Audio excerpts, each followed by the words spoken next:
My name is Chris Davis. I am the umpire-in-chief for Prince William County Girls Softball Little League. Um, me and the volunteers working with us are going to be working with your games this year, and wanted to have a chance to go through some of the basic rules and expectations of the season so that you have that information before play begins this Saturday. So, again, my name is Chris Davis. Jim Bailey is also on the board. He assists me, and I assist him. We really do this job together in a lot of ways. All of our adult umpires are volunteers. Keep that in mind when you're on the field working with them. Our youth umpires are out there as well. These guys are learning how to call a game and how to resolve conflicts. And if they're out there, most of them are players themselves. So keep that in mind when you see those folks. We're here to help. We're here to help the game run smoothly, help make sure everyone knows the rules and manage the game. And finally, of course, we want to make sure the girls have a good time. It's really all about making sure our kids are having a good time on the ball field. So here are a few ground rules for tonight's meeting and things you may want to think about if you play in the recording. Pull out your rule book when going through this. You may want to make a few notes. If you have any questions, make them relevant to the slide that I'm talking about. You can also email me any questions if you're listening to this on a delay, and I will answer as many as I'll answer all of them. I may not get to it immediately, but I will make sure we get an answer to everybody. And then, of course, we are recording this session so that other folks can get it when they're able to. All right, as I had said before, we are volunteers, except our youth. All the adults are out there because they feel this is an important purpose and they want to donate their time to it to further the game. We are paying the youth umpires $25 a game or volunteer hours. Some of them may be doing it for volunteer hours. But in either case, they're going to have a voucher for you to sign when after the ball game. So they'll be coming over to you and they'll have a piece of paper for you to sign, and that's just to verify that they were at the ballpark. All right, and then we'd sure like each team to supply at least one adult volunteer umpire. Like everything else in the world, volunteers are really hard to come by. But if every team could provide one adult, we have no problem getting the games covered. We'll get them trained up. I'll show them how to do it. And heck, they might even enjoy it. And finally, coaches, those of you listening to this recording are absolutely welcome to umpire. It's a great way to learn the rules better than you ever really have before. All right, we got a few folks joining us tonight. Welcome, guys. Coming in just since you're joining us now, this is being recorded, so you'll be able to get back to it later. Want to talk a little bit about keeping the game moving. Let me just back up. Those of you that are listening, Dave and Anthony, welcome. If you have any questions at any time, please feel free to chime in, either audio or you can stick it in the chat window. And I will do my best to get to that. Let me open my chat window so I can see it. There we go.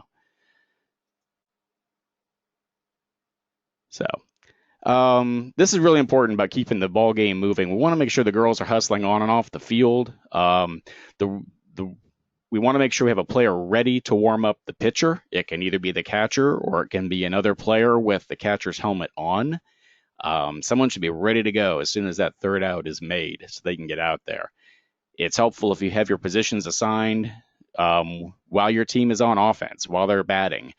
Go ahead and figure out who's playing first, who's playing second, who's in the outfield. I've been to many games where the manager is standing at the dugout, assigning those positions as the girls are running out, and that takes quite a bit of time. The rule book says that there is 1 minute, 60 seconds between innings. So as soon as the third out is made, that 60-second clock starts.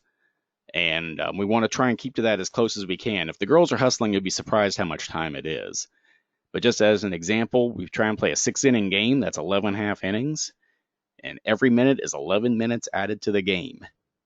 So if they're out there 2 minutes, you can see how it can really drag a game out and maybe keep us from getting all the innings in. I would ask that you have plenty of game balls. Little kids are usually pretty easy to go chase down foul balls, but please have 2, 3, or 4 preferably for each game. That keeps the game moving as well. And then please limit the number of times that you want timeout. We will try and keep the game moving along.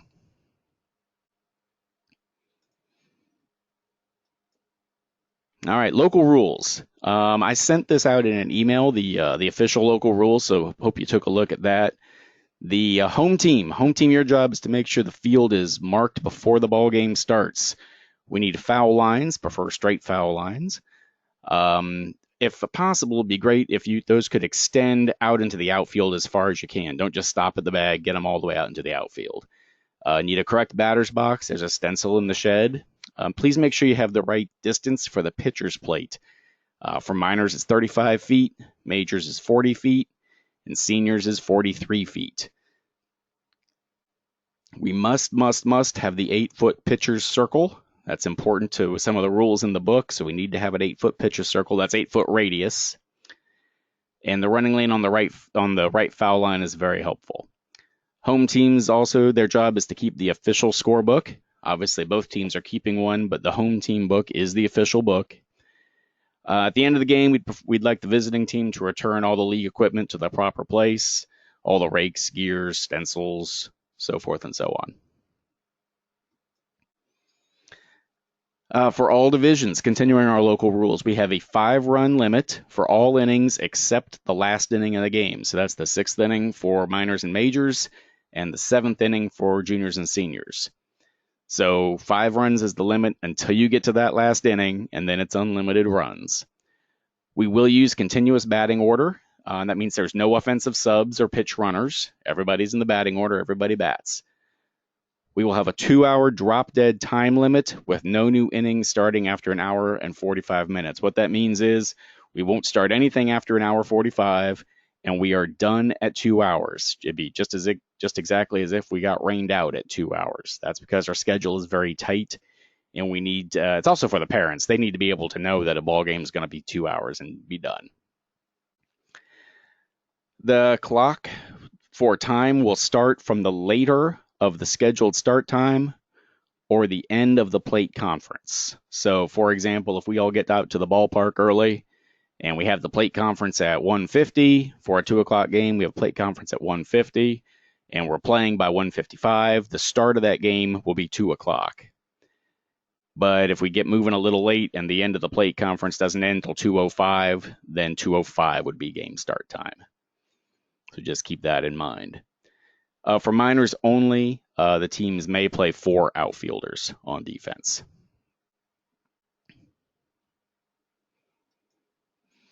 All right, the rules govern the whole thing. Everybody, hopefully, has the official 2008 Little League Rulebook. If you do not have one, please let me know, and I'll let Ralph know, and we will get you one, or get you an electronic copy, or something. You have to have this. You have to have read it, so you know what's happening.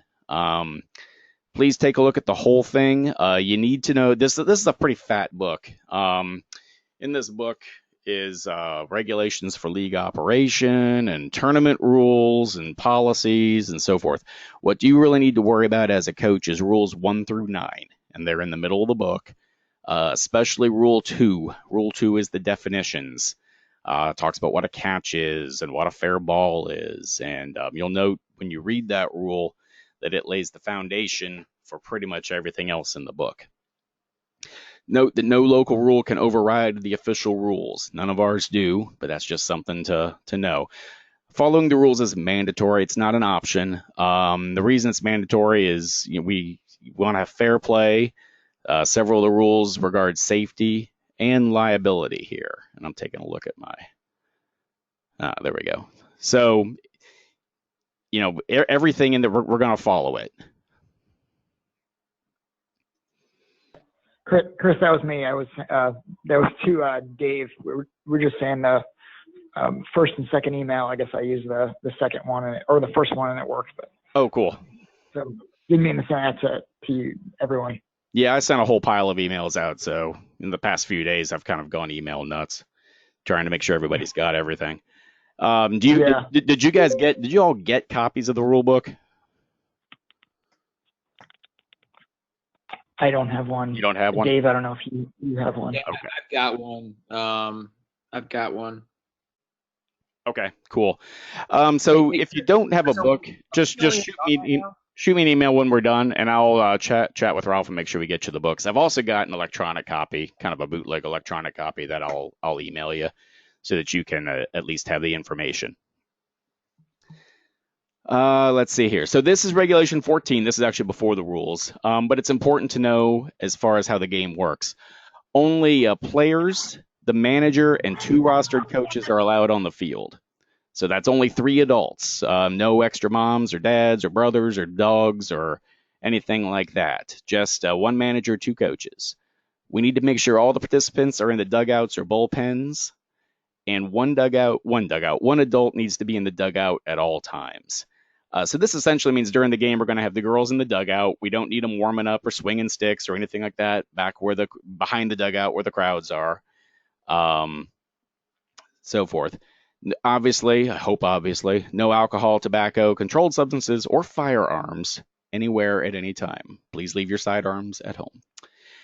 And then finally, at the bottom, and this is one that sometimes catches folks off guard, adults may not warm up pitchers anywhere at any time. That is a rule book thing.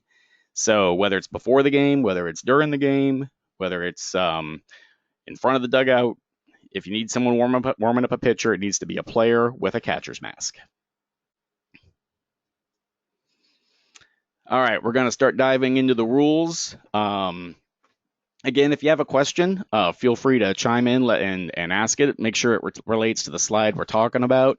If something pops up that you need to catch up later, we can do it at the end of the call, or just shoot me an email afterwards, and we'll address it. Rules, as an example, 3 weeks ago, I actually went up to Williamsport, Pennsylvania. We spent literally 16 hours doing the rule book. We don't have that kind of time. So we're going to hit on the high points tonight. So rule 1 regarding the bats. It must be a softball bat. That's pretty easy. Anything marked softball typically will work.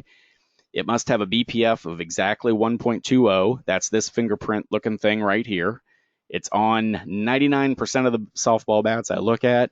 Sometimes it's in teeny tiny print along the side, but regardless, it has to have a BPF of 1.20 in order to work. No longer than 33 inches, 34 inches in the senior leagues. The barrel must be 2¼ inches or less. No dents, chips, cracks, etc. It just needs to be in good shape. And the batting donut is illegal. A sleeve is legal if they like those weighted sleeves, but these donut-looking things are illegal by the rule book. Let's talk a little bit about the uniform.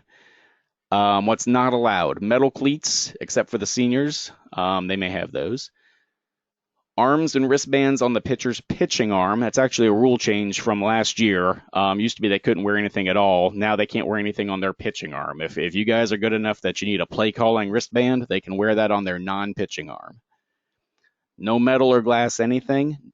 This is a big one. No jewelry of any kind, including earrings, rubber bracelets, string bracelets, friendship bracelets, headbands, depending on the headband.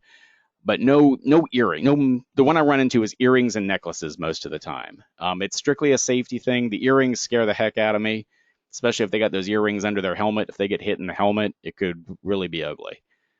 Medic alert braces, bracelets, and jewelry are the only things that are allowed, and they do need to be taped down.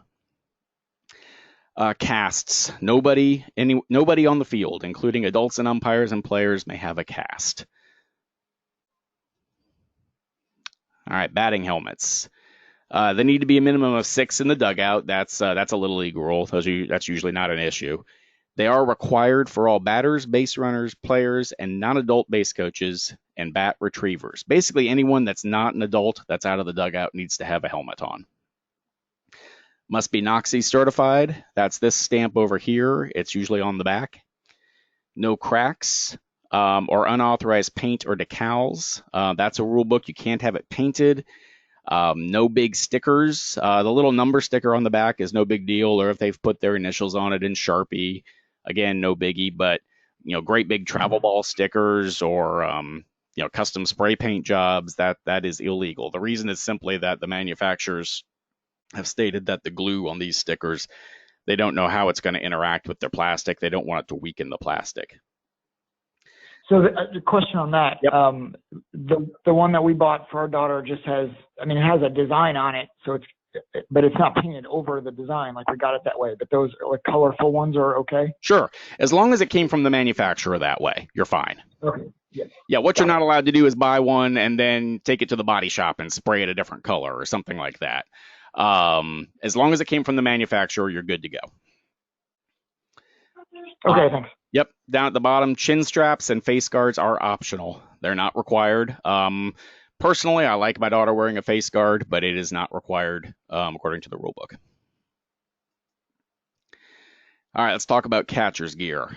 We see some weird things here sometimes. So what is required is the chest protector, the helmet and mask, shin guards, and a catcher's mitt. And actually, that's not true. They don't have to have a catcher's mitt. Any fielder's glove will work. But the helmet and mask must be NOCSI certified, just like the helmets. Must have the dangling throat guard. This guy right here. Check your bags. If you don't have one, let Ralph know. They are dirt cheap to order. They're about $4 a pop. Get them on Amazon. But now is the time to find out if you have one or not. Hey, Chris. Yep. If you don't have a throat guard, let me know. I'm the equipment manager. I'll get you one. We got tons of them. Cool. So, yeah, throat guards. No cracks or unauthorized paint decals, just like the batting helmets. Also, and I didn't put it on here, make sure the screws are all tight. Just make sure it's in good shape. It's got to be together. And the helmet mask is required for a player warming up a pitcher between innings, a player warming up a pitcher in the bullpen, catcher during pregame and warm-up, for infield and outfield.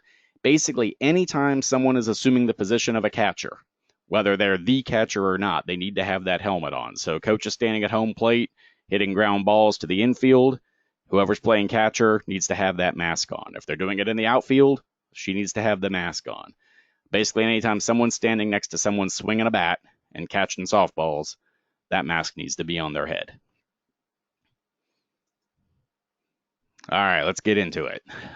Rule 2, definitions. This is the definition of a catch.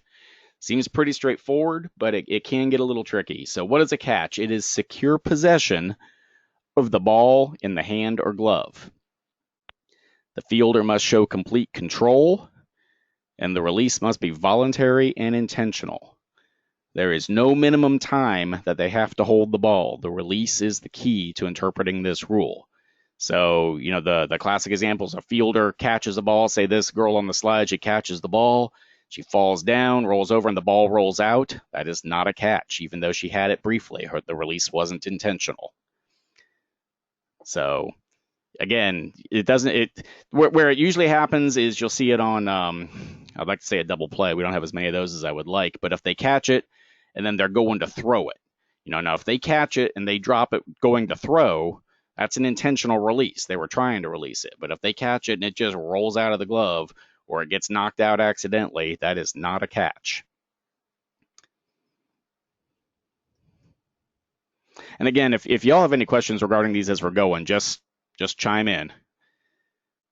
Let's talk about a fair ball. So you understand first that the lines, bases, and the plate are all in fair territory. Fair ball is a bouncing ball that travels past first or third while in fair territory, on or over those bags. A bouncing ball that travels over any part of the first or third base bag. An untouched ball in flight that lands in fair territory at or beyond first and third base.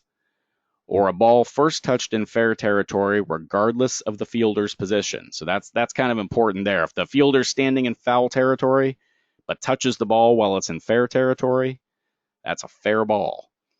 Our fields are a little funky. The minors field especially is a little funky. The ground outside the foul line is sloped. It's not perfectly level. So if you have a softball wandering down that line, chances are it'll roll back into fair territory. So understand it's where it's first touched. down there at the bottom, I have in red, there will be no vocal call on a fair ball if we're doing our jobs right. You won't hear one of us go fair ball or anything like that, because in the heat of the moment, everyone will think we yelled foul. So we don't say anything on a fair ball. We'll just point toward fair territory. Any questions on fair balls? Okay, foul. Foul ball is essentially the opposite of a fair ball. So anything that travels past first or third base while in foul territory, an untouched ball in flight that lands in foul territory, a ball first touched in foul territory, regardless of the person's position, a ball which touches anything foreign to the natural ground in foul territory before first or third base. So it's important to understand anything foreign to the natural ground, if a bat, a mask, if anything, a water bottle, if something is laying over there in foul territory that maybe shouldn't be there, if the ball touches it, that's immediately a foul ball in foul territory. A batted ball that hits the batter while they're in the box. So the one you'll see here is if they hit it and it bounces off the plate and bounces back and hits them in the box. That's a foul ball. The call will be foul ball or foul. And if I'm behind the plate, you'll hear me. I'm pretty loud on this one. That's to let everyone know the ball's dead. We have a foul. Questions on foul? All right, foul tip. This comes up once in a while. A foul tip is a batted ball that goes sharp and direct from the bat to the catcher's hand or mitt and is legally caught. It must hit the hand, or the mitt first. It must be caught by the catcher. If she short hops it, that's not a legal catch. So a foul tip is a strike, just like a regular foul ball, but the difference is the ball is live and in play, and the runners may run. This is where you'll see the umpire pop up. If you're looking at my slides, I've got the umpire giving that foul tip signal, brushing the arms up and to the right. That means that it was tipped into the glove, and the ball is still live.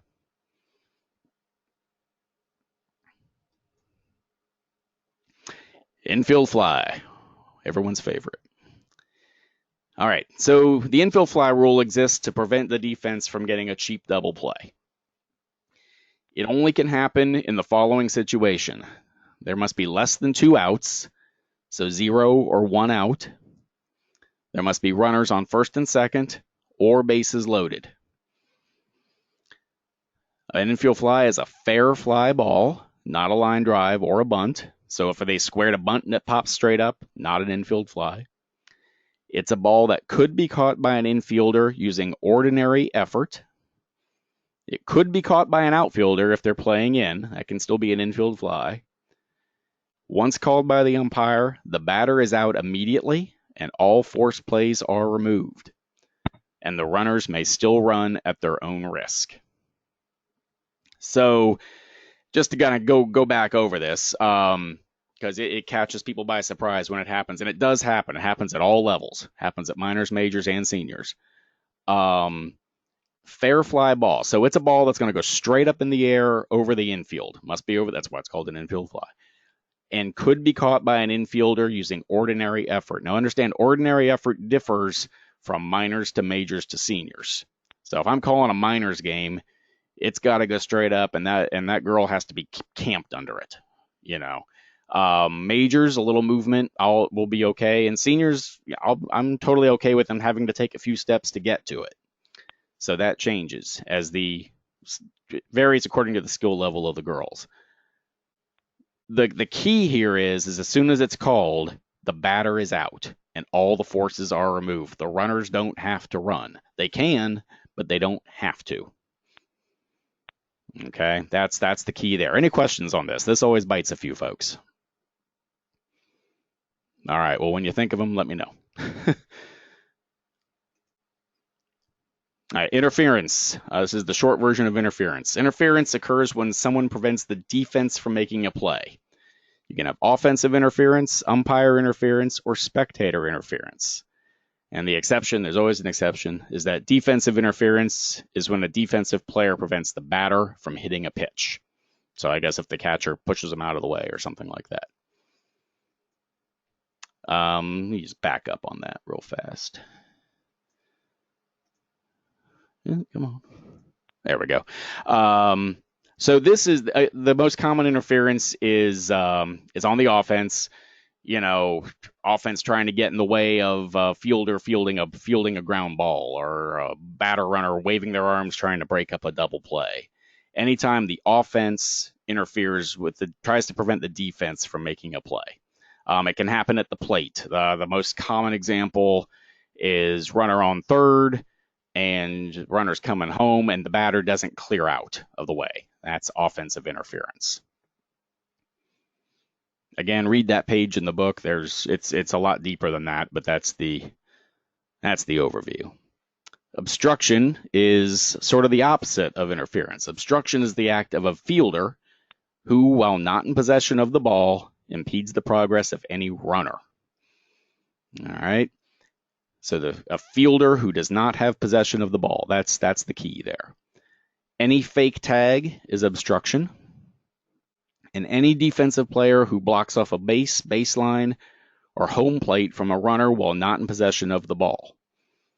And if you're looking at my slides here, I've got a picture of a catcher blocking the plate, and she doesn't have the ball yet. That is obstruction because the runner is having to go around her to get there. Now, once the catcher gets the ball, or once the fielder gets the ball, they can be anywhere they like. It's also important to know that as long as there's not an offensive player anywhere around, obstruction doesn't exist. What I usually hear is, the shortstop and third baseman often will set up right between second and third base. Well, whether there's someone on base or not, that's not obstruction until the base runner gets there. So they can certainly start there. They just have to get out of the way when the base runner comes through. All right. Any questions on obstruction? The real short version of obstruction is you can't be in the way of a runner without the ball. That's the short version. All right. I'll take your silence as acceptance. All right. Strikes.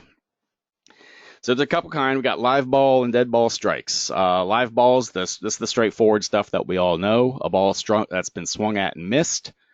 A ball that's not swung at that passes through the strike zone in flight. That's your classic called strike. And a foul tip. Those are live ball strikes. In all cases, we keep playing. Dead ball strikes is a foul ball with less than 2 strikes. A foul bunt. A ball that touches the batter while in the strike zone. That's still a strike, but it's a dead ball. And batter swings or attempts to bunt, and the ball contacts the batter.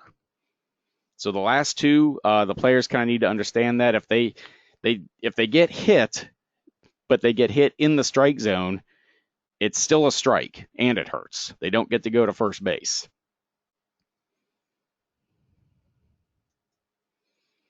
All right, strike zone. So strike zone is the area over the plate. Any part of the ball over any part of the plate counts as a strike. By Little League rules, it's the top of it is the batter's armpits, and the bottom is the top of the batter's knees. And that's a big zone. And if you've had me call one of your games, you know I use every inch of it. The strike zone is determined while they're in their natural stance. So natural is the position of the batter as they swing the bat when they're warming up, when they're getting ready. The zone does not change when they duck or try and squat down while they're at bat, or if they step out of the box. And it also doesn't change if they move way up or way back in the box. It still stays over the plate and at the same height. But if the batter moves forward and back, that ball is going to pass them at a different level. Let's see. Okay. I'm looking at the chat, make sure I've got some things going here. Okay, cool. All right, let's move on. All right, definition of a tag. Tag of a person and a bag are different. A person may only be tagged by touching them with the ball while holding it, by touching them with the glove while the ball is in the glove, or by touching them with the hand while the ball is in it. So you can tag them with the ball, you can tag them with the back of the hand that's holding the ball, or tag them with the glove that's holding the ball. A bag or a base may be tagged with any part of the body while holding the ball in the hand or glove. And the ball must be held securely and firmly in the hand or glove for the tag to count.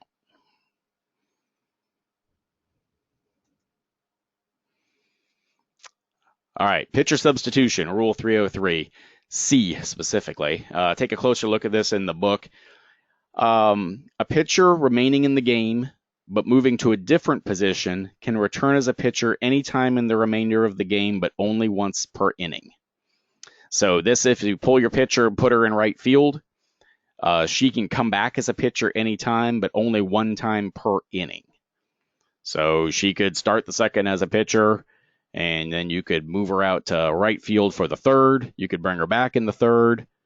Then you could move her back out to right, but she can only come back to pitch once per inning, as long as she stays in the game. And they didn't put the other part of that. If she goes to the bench, if you pull the pitcher out and she goes to the bench, then she may not return as a pitcher. Okay, it's an important difference to know. So read this rule carefully in the book 303C. Again, I don't run into too many issues because most coaches, if they're going to pull their pitcher, just keep them on the field, and then they can bring her back anytime they want.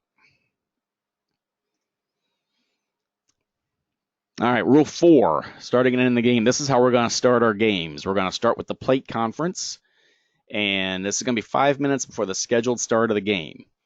It's going to be for the umpires and the managers only. We'll introduce each other. I'm going to receive the lineup cards from both managers. Really need all the managers to complete a lineup card. It's the official lineup for the ball game. I know Ralph's going to get some lineup cards out to y'all if you don't have them already. If you don't have one, use a piece of paper, download a template from the internet. We need an official lineup card so that we can keep track of what's going on. We'll talk about any ground rules or field issues. Our fields are in pretty good shape. Heck, the Majors field has a fence, so it's super exciting now. But we'll talk about what happens if the ball goes where. The Miners field is wide open, so we need to talk about that a little bit. We'll discuss it at the plate conference. We'll go over how to ask a question about a call, and I'll just tell you what that is right now. If you as a manager have a question about a call, I'll ask you to ask for time. I'll ask you to ask the umpire that made the call, and then, if necessary, they will come to go to their partner and see if anybody missed anything, and then we'll give you the final call. It may be possible that the umpire doesn't need to ask their partner; they saw it, they're confident with it, and we'll move forward. I would ask that you not make too big a deal about the visits. Part of baseball, part of softball is close calls at bags. It's going to happen. Calls are going to go this way or that way. I would really ask that you only save coming out to talk to an umpire on something that you're convinced is obviously missed. And it happens sometimes. We occasionally just blow one and our partner has a better view. So if that happens, by all means, come out and ask. But I would ask you to do it judiciously. And then we're going to play ball. My plate conferences last about 60 seconds, maybe 90 seconds. We're going to get out there. We're going to do it. And then we're going to say the pledge and play some ball. More Rule 4. If you have a late arrival, girl arrives late. I know that never happens. If a girl arrives late to the game site, she simply goes at the end of the lineup. Just stick her at the bottom and we keep on going. Let me know, of course, let the umpire know that you have a late arrival so that he can add them to the lineup card. If a player misses an at-bat, say they're in the bathroom and they miss an at-bat, you simply skip over them and we catch them next time around. There is no penalty. There's no out recorded or anything like that. Each team must, by rule, have 2 base coaches. It can be 2 adults. It can be 2 players. It can be an adult and a player in whatever combination you choose. But you must have 2 base coaches. It's fun to get the girls out there. I would just throw that out there. 406 covers chants about the other team. I put it in here because occasionally, the girls love doing their chants, and once in a while you'll hear one that may be a little disparaging of the opposite team. So just watch that with your girls. No pitcher belly itcher chants or anything like that. Let's have the positive stuff. Rule 410, called games. I would refer you to read this rule. This rule dictates if a game will be resumed or not, if a game becomes regulation. Note that it's not a choice by managers or umpires if the game is resumed. If we have reached a regulation game and the game has to be called, then it'll be an official ball game. So read that rule. And I need a drink here. Rule 410, the run rule. There is a change to that this year, or an addition, not really a change. The game is over if one team is ahead by 10 runs after 4 innings, 3.5 if the home team is ahead. That's the run rule that we've always had. New this year, it's also over if one team is ahead by 15 or more runs after 3 innings, 2.5 if the home team is ahead. So just keep that in mind as we're going through the season. All right, Rule 5, timeouts, 510. Each team gets 1 offensive timeout per inning to confer with a player. So if you need to talk to a batter, call time and pull them out of the batter's box to chat with them, you can do that once per inning. 806, pitcher visits, defensive timeouts. This has changed. Little League has shortened this from previous years.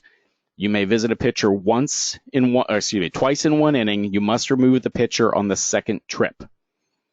All right. This has not changed for the minors. You have to pull them on the third trip for the minors. But for majors and seniors, you have to pull them on the second trip to the mound. 2 times in one game, you must remove the pitcher on the third trip. So in a game, so if you visit, once in the first inning and once in the second inning, on the third trip out, you have to pull them from the ball game. And the minors is still the old rule. You get on the fourth trip during a game, you have to pull the pitcher. You cannot make 2 trips during one at bat. And you may confirm with anybody else, but that counts as a mound visit. So if you go out to talk to the third baseman, that still counts as a trip to the pitcher.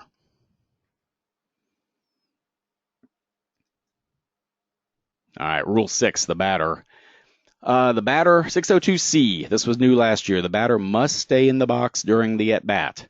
There are 8 exceptions to this rule. They're all the exceptions that you think they should be. I think you foul ball or on a passed ball or if they hit by pitch or whatever. But on a regular old pitch that's caught by the catcher, they must stay in the box. They need to keep 1 foot in the box at all times. Each batter gets 1 warning, and then it's a strike to the batter. So if it happens out there, you'll hear me say, batter, you need to stay in the box. If they do it again, they'll add a strike to their count. We had 0 problems with this last year, just to throw that out there, but that's the rule. Rule 605, the batter is out on an uncaught third strike. That is if less than, now the way the uncaught third strike rule works, this is in 2 places in the book. It's in 605B and 609B. If there's less than 2 outs, first base must be open. Okay, and if there's 2 outs, the uncaught third strike rule where they can run on that is in effect. In the minors, there is no uncaught third strike rule. Strike 3 is strike 3 in the minors. Rule 607 governs batting out of turn. The short version is the girl that should have been at bat is out, and any actions that came about because of her at bat are nullified. That's a fairly lengthy rule, so you might want to take a look at that one. But that's the short version. 608B, hit by pitch. The batter goes to first base unless they were in the strike zone, or they swung at the pitch, or they made no attempt to get out of the way. Now that one sometimes bites us a little bit. In the minors, the little girls, if they see a pitch coming at them, they often freeze up and don't move at all. I'm still going to give them first base on that. Majors and above, they at least need to make an attempt to move. You're not allowed to take one for the team here. That's what this means. You have to make an attempt to get out of the way. 608C covers catcher's interference. Catcher's interference typically happens when the bat hits the catcher's glove because they got the glove too far out.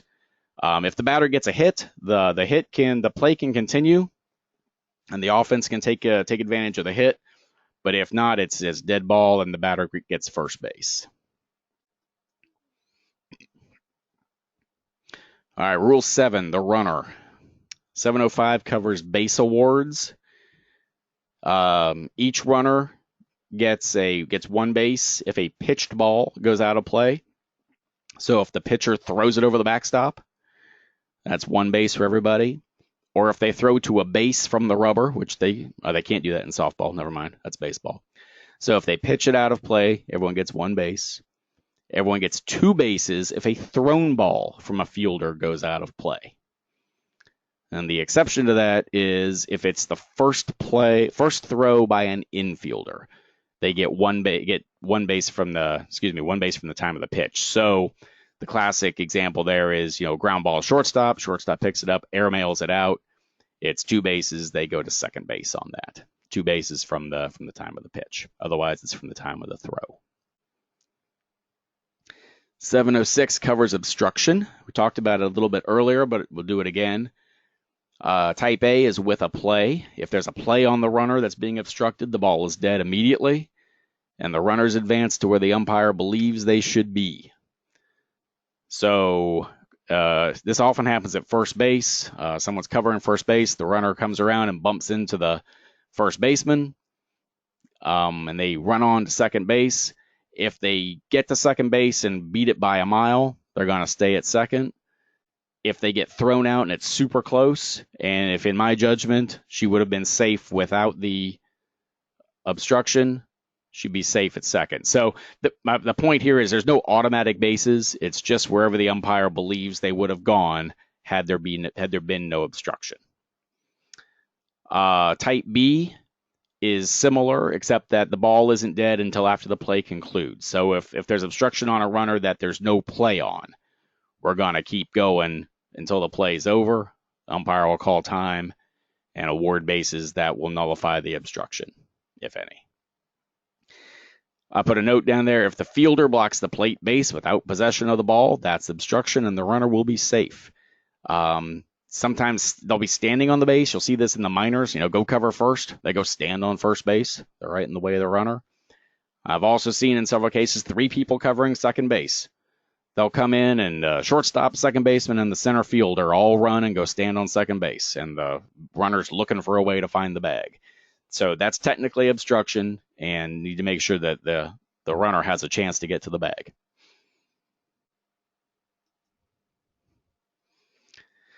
Hey, Chris. Yeah. Quick question. This is Dave Geist. Yeah, man. Minor league coach. Chris, as far as the runner goes, one of my questions is just about, is there any, as far as getting the ball back to the pitcher, does play stop? That's a great question. No, play does not stop. The ball is still live when it comes back to the pitcher. Now, we're going to get to the rule. There is a rule. It's under rule. I think we're going to get there. Let me just check my slides here. Yeah, actually, that's on this slide right here. I don't mean to go out. I got to jump off here a minute. I just thought that might be with the runner slide. That might be something that I could ask you quickly. Yep, you bet. In fact, I'll go over that right now. That's on this slide. So the ball needs, when the ball comes back to the circle, that does not kill the play. The ball is still live. But if you look at rule 708A5, note 2, buried deep in the book, if the pitcher has possession of the ball within the circle and is not making a play, including a fake throw, runners not in contact with their bases must immediately attempt to advance or return to their last acquired base. So say your runner has come around second base, and the ball gets back to the pitcher in the circle, and your runner's between second and third. She must immediately run for third or turn around and go back to second. What she can't do is hang out between the bags and try and play chicken with the pitcher. Or she can't go back to second and then turn around and go to third when the ball's in the circle. That's an out. But as long as she keeps moving, she can do that. You've seen it sometimes I'll see it on a walk. They get a walk down to first base and the ball gets back to the circle. As long as that runner doesn't stop, she can go right on to second. And she can go right on to third if she doesn't stop. So, and then yeah. Not that I would have my girls do this, but technically then we can try to make a play on that then. Absolutely. And as soon as you absolutely can make a play, but then notice in the rule, once the pitcher tries to make a play, the runner can do whatever they want. Sure. Okay. All right. Does that make sense? Yeah. No, absolutely. I've just played in different leagues where once the ball got back into the circle, everything stopped. And I just wanted to see what Little League rules were Yeah. applying. That's in practice, that's typically how it works. Once the ball comes back, everyone goes to a base and we move on. But it's important to note the ball is not dead. Play has not stopped. So, but now, of course, once the ball comes back to the circle, batters return to their base. They can't leave the base until the ball is pitched. So if they leave the base at that point, then they're out for leaving early. That kind of goes to another. If we don't contest, if the runner's between second and third and the ball's back to the pitcher, that runner has to go back to second. Nope. And as long as we don't make any kind of throws, then that's just where the play ends until we make our next. Right. Okay. Yep. And that's it. In the situation you just described, she can go back to second or she can go on to third, but she has to pick one. She has to pick. All right. Okay. That's helpful. Thank you very much. You got it, man. So let's see, going back to the beginning of 708 here. The runner is out if they do not slide or attempt to avoid the tag. So it's important. This is important because there is no must slide rule in Little League. What they must do is slide or attempt to avoid the tag. So if there's no ball, in other words, if there's no one waiting to make a tag, that runner does not have to slide. All right, that's important there's no must slide because they're at home or must slide because they're here. There's no must slide rule in Little League. The runner is out if they do a head first slide. As juniors and above, they can go head first if they want. That's okay. But minors and majors, no head first slides. They are also out if they leave their bases early. The majors and up, the ball must leave the pitcher's hand. And minors and below, the ball must reach the batter. Penalty on that, it's a no pitch. It's an immediate dead ball, and the runner is out. And then, of course, we just went over. Chris. Yep, go ahead. Sorry. If they're returning to a base, they can go head first, correct? That's correct. They sure can. Thanks for catching that. If they're going back, they can go head first, but advancing, they may not go head first. And then the bottom of the slide there, that's the so-called continuation rule that we just talked about. Once the ball's back to the circle, they have to pick a base and go to it. Any questions on any of these? This sometimes trips people up. Cool. Still talking about the runner. 709 covers all the kinds of interference. 709A through K. It's a lot. The bottom line is the runner is out if they interfere with or attempt to confuse any fielder in making a play. Rule 710 covers appeals. Please do your appeals properly. So let me talk about this for a little bit. You may appeal a missed base or a tag up. Those are generally the only two. And I have written there in red, the ball must be live. Don't ask for time to appeal. It won't work. All I can do is look at you with a blank stare and say nothing can happen while we're in timeout. So it has to happen during a live ball. It must be the next action before the next pitch or play or fake throw. It may be on multiple runners at the same base. If someone hits a triple and you've got two runners passing second base, you can appeal both of them. And the intent must be clear, but not necessarily verbalized. So, classic example is a runner on first, and the batter hits a double, and the runner misses second, going from first to third. So in this case, you can either throw to the fielder and stand on second base, say she missed second. You can walk the ball over to second and stand on it. You can also just tag the runner standing on third and say she missed second base, and we'll give you that appeal. But the key here is the ball must be live. Don't ask for time. If you see someone miss a base, don't ask for time, and it has to be the next thing that you do in order to make the appeal. All right, Rule 8 covers the pitcher. 801A through V covers all the things a pitcher can and can't do. I would recommend that you read the whole thing. It's not too complicated. It's just a lot of little pieces. I got a few highlights here. They must take the plate with their hands separated. Their pivot foot must be on the plate. Their other foot can be on it or behind it. A backward step is okay before or at the same time as bringing their hands together, but they can't bring their hands together and then step back. So just kind of think of that. In other words, once they bring their hands together, now it's time to pitch. And the pitch starts when the hands are separated. Once started, the pitch must be completed. And there is a 20-second pitch clock, which I've never had to enforce because if you think about it, 20 seconds is forever when they're out there. The penalty for any violation of 801 for the majors and below is an illegal pitch, and a ball is added to the batter's count.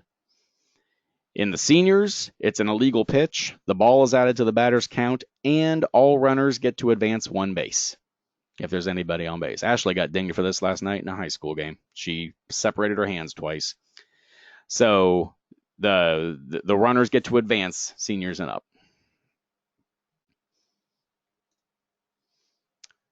All right, 803A, still on the pitcher. No more than 8 warm-up pitches or 1 minute between innings.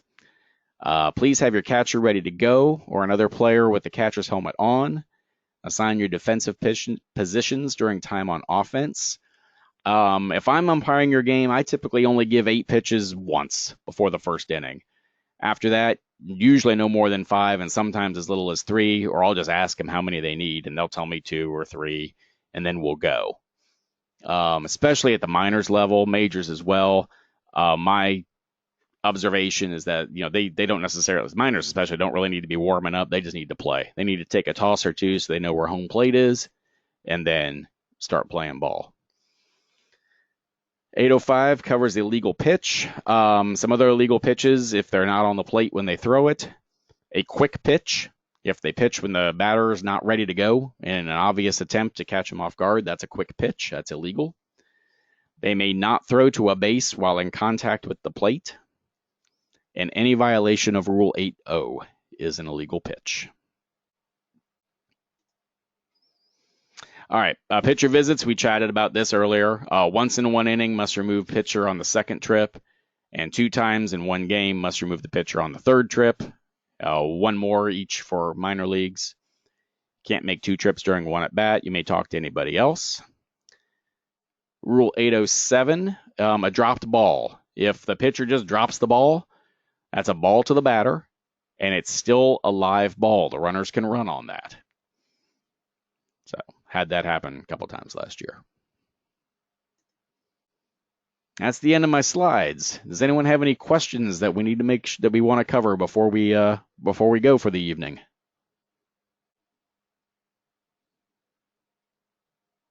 Okay. Well, listen, guys, I appreciate you coming on. I know we didn't have a large crowd tonight, but I appreciate you coming on and listening. This has been recorded. I'm going to post it, ask Chris Foster to post it to the website so that it can be downloaded and listened to by anybody or again if you choose to. And with that, I will tell you all good night, and we'll see you Saturday on opening day. Thank you very much, everybody.